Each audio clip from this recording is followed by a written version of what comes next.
What's going on, nation? Welcome to another True Raider podcast. Today, I want to talk with you guys about the fight for Jayden Daniels. Now, they're not really reporting that that's exactly what's going on, right? But I want to talk about the whole thing that happened with ESPN's Dan Griziano. He was talking about that the Raiders and the Vikings are the two teams that are set to trade up to number one, and that they're kind of in this battle, maybe like a bidding war. And this thing happened with the league meeting where Antonio Pierce, he was kind of hyping up JJ McCarthy, acting like that's an option for us, and he's saying I don't know why he's not in the top three, because he's a national champion.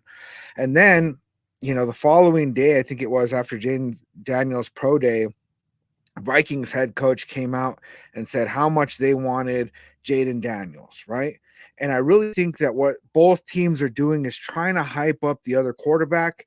That way, whoever's looking to go out and move up in the draft is going to go for maybe that other quarterback and leave theirs alone, right? And so what we have is this scenario where I don't know if it's necessarily that the Vikings and the Raiders are fighting over Jayden Daniels or if they're both trying to get the other one to trade up higher. Now, there was a report that came out that the Commanders, are listening to offers, and they said that they aren't necessarily willing to trade out, but they are going to listen to all offers. And then there's other things like Adam Schefter was talking about how he believes that the Patriots are going to be willing to move out of number 3. And so if really what's going on is that the Bears are going to take Caleb Williams at number 1, and then we're going to see who moves up to number 2 and number 3. That could be between the Raiders and the Vikings. Now, I think that the Vikings are trying to make it seem like they want Jayden Daniels. That way, the Raiders go ahead and spend more to move up to that number 2 spot. Because what happens if the Raiders move up to that number 2 spot, we're going to trade away the farm basically to get there. And then what's going to happen is the Vikings are going to be able to swoop in at number 3 and pay a lot less than what we're paying. And if Jayden Daniels is not their guy, if they want a Drake May, if they want a JJ McCarthy, they can swoop in at number 3 and pick up that quarterback for less. Now, if the Raiders don't bite the bluff and those 2 picks are available, and the Vikings are the ones that move up to number 2 and don't take Jayden Daniels, and they pick up a JJ McCarthy or a Drake May, that puts the Raiders in position to where we could spend less and get Jayden Daniels. So I think that that's really the whole debate that's happening right now, seeing what's going to happen as far as who's going to move up or what's going to happen with that. Now, when I talk to different fans, everybody keeps saying they want Jayden Daniels, right? I've talked to Vikings fans, they want Jayden Daniels. I've talked to some Commanders fans. Yes, there are some out there. They're saying that they want Jayden Daniels. And, I don't really think that Jayden Daniels is an option for the Commanders, because what I see is that there was that report that went out about Adam Peters and Jayden Daniels, right? And what that was talking about was how they kind of had a run in a few years ago where Adam Peters, who's the GM of the Commanders, told Jayden Daniels that he doesn't think that his skill set is going to transfer well into the NFL, and that he sees him as being, you know, um, a 5th round pick, and if I were Jayden Daniels, I wouldn't be very happy to, try to move into that spot. And also, that might mean that GM really doesn't like Jayden Daniels very much.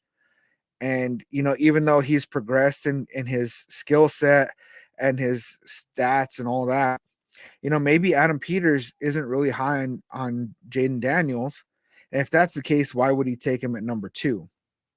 I find it really hard to believe that a GM would openly say that to a player and then a couple years later just go ahead and spend the number 2 overall pick on him, right? It could be possible that that's what they want. I know that the fans I've spoken with, they definitely want Jayden Daniels over other players. I was telling my wife's cousin, He's a Commanders fan, and I was telling him that the rumors are swirling right now that Commanders want JJ McCarthy, and he was just kind of baffled by that. He is definitely not all about getting JJ McCarthy. He thought that he has a good skill set and that he's a talented player, but he's like, man, if we're gonna spend that number 2, he's like, let's go get Jayden Daniels. Now, I could see the Commanders and the Patriots both being in a position where, if they want to get a quarterback and maybe not get a number 1 quarterback, maybe get one of those second tier quarterbacks like I don't know, JJ McCarthy might not even be in that anymore, right? But really they've been considering that JJ McCarthy, Bo Nix, Michael Penix Jr. are all in this like second tier of quarterbacks. And if that's the case, and they're willing to draft, if they don't really see Jayden Daniels or Drake May as being more valuable than a Michael Penix Jr. or JJ McCarthy or Bo Nix, they might be willing to trade out of that slot. And I got to say, guys, I don't think that there would be all this smoke. I don't think that we're going to have guys from ESPN and NFL Network out here saying that the Raiders and the Vikings are the two teams that are desperately, is what they use, desperately trying to move up in the draft. I don't think that they're going to be reporting that for no reason. I honestly think that they have some information about calls that are being made, the discussions that are happening, the discussions that happen at the league meeting. And I'm really fired up, guys. I'm really fired up just to know that the Las Vegas Raiders are really in those conversations, right? Because there's too many times where I really feel like they need to fight and go and get, whatever the player is. And it just kind of sounds like they make this half-ass attempt, or maybe they're not really super involved in these kind of conversations and having these discussions, because whether or not they're able to move up, or whether or not they're willing to spend what they have to spend to move up, I think it's very important that Antonio Pierce and Tom Telesco have to have these conversations with the teams that are sitting in these, the number 2, number 3, and number 4 draft picks, just to find out, what is it going to take? What is the price? And really, I mean, I feel like they've made it clear enough that it's not so much of like trying to haggle the price. It's more of, what is your price that I have to pay, right? Because both the Commanders and the Patriots are sitting in a really, really good spot where they basically can say, look, this is the price, take it or leave it. Because there's several teams that are interested, and if none of those teams take it, the worst case scenario is that they're able to take a number 2 or number 3 overall pick, which you really can't go wrong, right? Let's say they're not high on Jayden Daniels, Drake May, Jay McCarthy. They could take a Joe Alt. They could take a Marvin Harrison Jr. They could take a Malik Neighbors. They could really take whoever they want with that pick if they don't get the appropriate draft capital that they deem is going to be worth it. Now, for the Vikings, they kind of have a one up on us right now, because they traded up and they have 2 first round picks this year. And so they can be in a position, because a lot of the discussion has been around that it's going to take at least 3 number 1 picks in order to move up. So, if you're the Commanders or the Patriots, right, and you have a team that's saying, "Hey, I'll give you my, first overall pick. I mean, the first round pick for this year for 2024. I'll give you the 2025 first round and the 2020 first round."